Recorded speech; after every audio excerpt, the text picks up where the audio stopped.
ಪ್ರಿಯ ವೀಕ್ಷಕರೇ, ಜನಸ್ಪಂದನ ನ್ಯೂಸ್ಗೆ ಸ್ವಾಗತ. ಉತ್ತರ ಕನ್ನಡ ಜಿಲ್ಲೆಯ ಹಳೆಯಾಳ ಪಟ್ಟಣದ ಬಸ್ ಸ್ಟ್ಯಾಂಡ್ ಹತ್ತಿರ ಇರುವ ಶ್ರೀ ಮೈಲಾರಲಿಂಗ ದೇವರ ಜಾತ್ರಾ ಮಹೋತ್ಸವ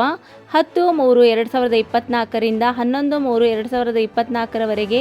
ಜರುಗುವ ಶ್ರೀ ಮೈಲಾರಲಿಂಗೇಶ್ವರ ಜಾತ್ರಾ ಮಹೋತ್ಸವ ಇಂದು ರಾತ್ರಿ ಇಡೀ ಡೊಳ್ಳು ಭಜನೆಯಿಂದ ಜಾಗರಣೆ ಮಾಡುವ ಮೂಲಕ ಜಾತ್ರಾ ಕಾರ್ಯಕ್ರಮಗಳು ನಡೆದಿದ್ದು, ನಾಳೆ ಬೆಳಗ್ಗೆ 8 ಗಂಟೆಗೆ ಅಭಿಷೇಕ ಹಾಗೂ ಪಲ್ಲಕ್ಕಿ ಮೆರವಣಿಗೆ, ನಂತರ ಶಸ್ತ್ರ ಪವಾಡ, ಸರಪಳಿ ಹರಿಯುವುದು ಹಾಗೂ ಅನ್ನಪ್ರಸಾದವೂ ಕೂಡ ಏರ್ಪಡಿಸಲಾಗಿದ್ದು, ಜನತೆ ಈ ಜಾತ್ರಾ ಮಹೋತ್ಸವದ ಕಾರ್ಯಕ್ರಮದಲ್ಲಿ ಭಾಗಿಯಾಗಿ ಮೈಲಾರಲಿಂಗೇಶ್ವರನ ಕೃಪೆಗೆ ಪಾತ್ರರಾಗಲು ದೇವಸ್ಥಾನದ ಕಮಿಟಿಯ ಮಂಡಳಿಯ ಮಾಧ್ಯಮದ ಮುಖಾಂತರ ಮನವಿ ಮಾಡಿದೆ.